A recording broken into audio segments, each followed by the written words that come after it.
Bé, ara parlem d'un tema que no se'n parla gaire, les relacions econòmiques de Catalunya i Espanya. Estan d'acord que existeix un desequilibri en el marge fiscal entre Catalunya i Espanya, està molt per sobre del existent en qualsevol estat federal del nostre entorn. Si és així, caldria corregir aquesta situació. Havia de tornar a explicar. És evident. Jo penso que aquest és el gran, això una mica descobriment d'aquests darrers anys.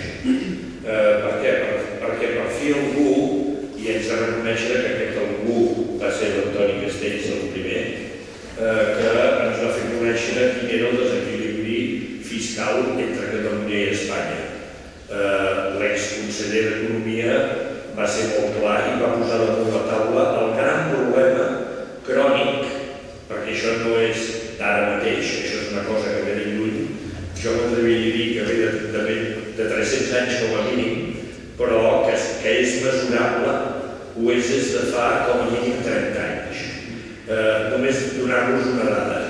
En 30 anys, el desequilibri, allò que ha sortit de Catalunya i no ha tornat a nivell fiscal, a nivell de recursos econòmics, és superior a tot el que Europa ha aportat a Espanya com a conseqüència de l'entrada d'Espanya a Europa. O sigui, s'ha tret bé, Espanya ha tret més recursos de Catalunya durant aquests 30 anys que els que ha tret d'Europa. El que ens sap molt de greu és que a més els ha malgastat. Aquí hi ha un desequilibri, és evident. Jo i si no coneixeu sou que sol ser un sense papers anar d'allò i de l'únic que tenia que no havia portat papers és justament d'aquest tema fiscal. Mireu, és evident que hi ha un desequilibri. Aquest desequilibri pot anar en percentatges des d'un 8,5% a un 0,5% que alguns defensen, i és evident que hi ha criteris d'avaluació. Aquesta no és una reunió ni crec que cal, és un debat polític, no estrictament econòmic, però sens dubte hi ha criteris sobre fluxos de pagament, sobre beneficis, sobre dèficit públic, sobre pressupost equilibrat o amb dèficit. És quan trobarem posicions que van des del 8,5% de dèficit fins a algunes que no comparteixo, evidentment, que fins i tot parlarien de superàvits. No ho puc compartir de cap manera. Però en qualsevol dels casos sí que hi ha un gran desequilibri, i ho dic així, un gran desequilibri. És per això que crec que hem d'anar cap a un model que dintre d'aquest pacte del govern que us deia hi ha d'haver un pacte fiscal. Que hi ha darrere d'un pacte fiscal, el govern encara no sé quin és, alguns simplifiquen dient que és el concert basc, és un model. Jo crec que darrere d'un pacte fiscal, i no hi puc posar la paraula federal al darrere, perquè no toca. Un pacte fiscal vol dir que tenim una administració tributària pròpia, 2, que tenim una normativa fiscal pròpia, 3, i que fem una aportació al nivellament entre els que decidim federar. Aquests són els 3 conceptes per mi d'un pacte fiscal. 2 són indiscutibles, agència tributària i normativa. Nosaltres fem la normativa i nosaltres tenim el que es diu la clau de la caixa, l'administració tributària, que amb el model Antoni Castells, que va dir tu, sinó evidentment la paraula Antoni Castells en aquest debat tenia que sortir, doncs l'administració tributària en model consorci és una de les seves aportacions. I a partir d'aquí els pactes fiscals alemanys, canadencs, etc., que el que discuteixen és l'aportació a l'anivellament. Aquesta aportació a l'anivellament, en definitiva, ha de ser objecte de negociació. Ha de ser objecte, clarament, deixeu-me dir que amb el model actual, el que va portar Antoni Castells, doncs hem passat d'una situació, deixeu-me dir, si Catalunya ingressés, gastés el que ingressa, amb una base 100 a nivell de l'estat espanyol, estaríem a 120.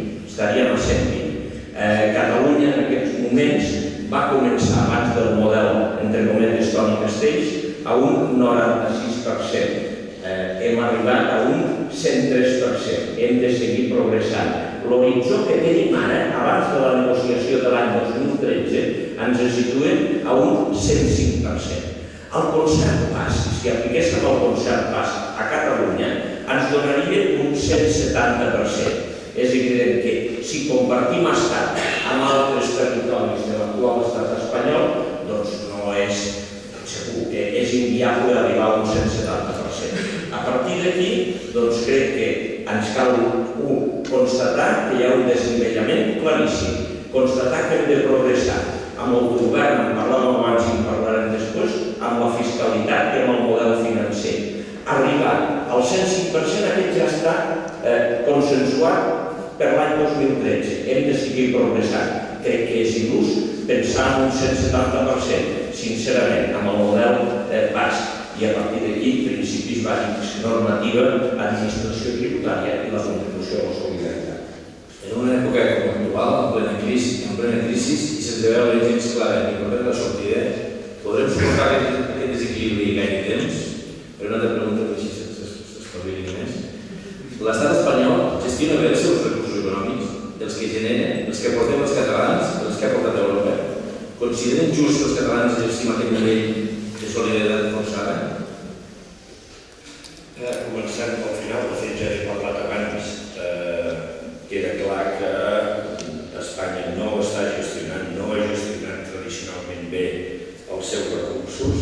Gairebé semblaria de lògic fer esment de tota la xarxa d'AVEs, de tenir més quilòmetres d'AVE que qualsevol altre estat europeu, com si aquí diguéssim els ossos equivocadisses.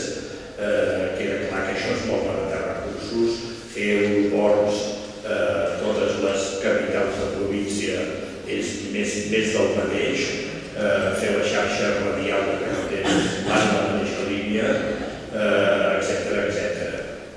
No ha gestionat gens bé els seus recursos. Per altra banda també queda clar que en una època de crisi com l'actual aquests desequilibris, aquests malbarataments es noten més que mai i per tant els patim més que mai. Tenim temps, ho podem seguir suportant per gaire temps més. Jo penso que si comencéssim a parlar del que podríem fer gestionant els nostres recursos, ja no sent un estat independent dins d'Europa, és que fins i tot sent un estat federal com l'Àngel Ros ens diu, tenim agència tributària pròpia, fent normativa pròpia i gestionant nosaltres, ens adonaríem que el salt que faríem seria espectacular i m'atreveixo a dir que Catalunya ja hagués sortit de la crisi com ho han fet els països del nord d'Europa, que estan més o menys al mateix nivell que estaríem nosaltres si fóssim un estat independent. No hi hauríem sortit. Espanya no gestiona els seus recursos, però Catalunya tampoc. Catalunya tampoc. En el moment que jo estic d'acord, en el moment que jo veig la comunicació de que el govern de la Generalitat diu que no hi ha més plans de barris ni més plans d'ocupació, puc afirmar i afirmo que Catalunya tampoc gestionarà els seus recursos. Pel fet de ser un estat independent no és brillant i excel·lent en la gestió. Vull dir, la independència no és una panacea que ho cura tot, si us plau. Deixeu-me dir que el problema nacional de Catalunya és la crisi econòmica i l'ocupació. El problema nacional de Catalunya no és l'actuació d'Espanya en aquest moment, és la crisi econòmica i l'ocupació. Per mi el problema nacional de Catalunya, perquè a mi m'interessa la nació catalana en tant en quant que m'interessen els seus ciutadans. A partir d'aquí, ni Espanya ni Catalunya ho gestiona bé, ni podeu dir la paella, tampoc la paella, ni cada un de nosaltres a casa nostra tampoc, és evident. Però, dit això, és evident que hem d'avançar en línia de corregir aquest desequilibri, de poder fer les polítiques que des de Catalunya aportin, no des d'Espanya, jo no soc d'aquells ingenus que volen des de Catalunya arreglar Espanya, no us ho penseu ningú, i segurament que discreparé amb companys del meu partit. Jo no vull fer federalistes a l'altre costat de la pressió, jo no soc, m'és igual. Vull dir, ni vull aquella... Això no ho vaig inventar jo, això... Recordeu dels 4 motors d'Europa del Pujol, persona a qui aprecio molt, però allò era intentar dir, des de Catalunya tal, doncs arreglarem els altres. Hosti, amb arreglar-nos nosaltres mateixos no tinc prou. Jo m'arreglar Catalunya en tinc prou, sincerament. Doncs bé, a partir d'aquí sí que el que vull és que arreglem Catalunya. Necessitem una component d'autosuficiència financera i gestió pròpia de la fiscalitat? Clar que sí, perquè això són dels que pensen que sortirem de la crisi econòmica quan els ràtios que ens fan esmenar a Europa doncs s'escalen més amb el temps i quan fem polítiques actives d'ocupació i de foment de l'economia directament aquí. Això ho tenim més fàcil si tenim més recursos públics disponibles? Sens dubte. Que l'Estat no pagui, no compleix la Constitució i l'Estatut i no pagui l'addicional tercera i no pagui el fons de competitivitat i això ens impedeix fer polítiques actives d'ocupació? Absolutament d'acord, sense cap gènere de dubtes. Però això és una mala gestió econòmica i financera que no arreglem pel fet de la independència. La independència és un altre marc, insisteixo. El major autogovern i el major autofinançament ajuden a fer les polítiques que els ciutadans de Catalunya, a través del seu govern, decideixin. Però si som independents, hi haurà governs d'esquerres i de dretes, hi haurà governs keynesians i hi haurà governs neoliberals a Catalunya. Hi haurà les dues coses. La fal·làcia, ser independent, surto de la crisi, aquesta és la que jo no puc acceptar. Una pregunta una mica...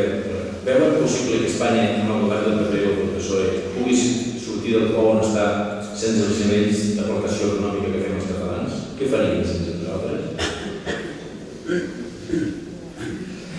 Doncs queda clar que si ara Espanya, si no està condemnada com està València, és pur i exclusivament, jo diria bàsicament pel seu pes econòmic dins d'Europa, vol dir que Espanya per si sola difícilment sortirà de la crisi, o que tothom accepta que hi ha un desequilibri fiscal, és evident que sense els recursos dels catalans Espanya no sortiria de la crisi. Se'n sortiria Catalunya? N'estic convençut que sí, almenys tindria els recursos per sortir-se. Estic totalment d'acord amb l'Àngel que cal una bona gestió i calen les polítiques encertades. No només perquè siguem independents ho farem millor, però de veritat que jo prefereixo equivocar-me sense haver de donar les culpes a ningú altre i només amb això ja val la pena. Ser majors d'edat és el que ens permetria tenir un estat propi. Vull equivocar-me sol. Estic totalment d'acord amb la primera taxa, amb l'última frase del Pere. De fet, el cost de la no decisió jo crec que quasi tots els que estem aquí hem llegit la contraportada de l'ara de l'ahir, estic quasi convençut que parlava justament d'aquest tema, en definitiva també els costos de la no decisió en el sentit de la independència, com altres parlem del cost de la independència com a tal. És evident que Espanya, des d'un punt de vista d'exportacions, internacionalització, competitivitat, necessita Catalunya absolutament d'acord, però jo tampoc vull deixar el mercat espanyol així de clar. És a dir, l'economia catalana té un mercat molt proper. És evident que hi ha un mercat europeu, és evident que hi ha un mercat americà. Doncs, escolteu,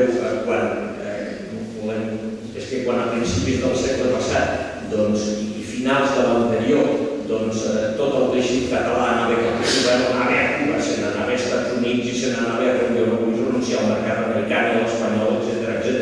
I és evident que d'una relació existent amb contradiccions, insisteixo, en desencontres entre Catalunya i Espanya, doncs hi ha també un mercat. Deixem-nos veure també aquesta vessant mercantilista de la relació, perquè hi és. I a partir d'aquí és evident que Espanya ho passaria molt pitjor per sortir-se'n de la crisi sense Catalunya. Des d'aquest punt de vista em van semblar tan desafortunades les declaracions de la delegada del govern quan va dir que si fossin independents seríem un dels països més pobres d'Europa.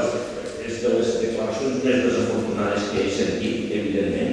A Espanya no li costaria més sortir-se'n de la crisi sense Catalunya i és evident que Catalunya, com a nosaltres mateixos, tenim més capacitat de sortir-nos-en, sí.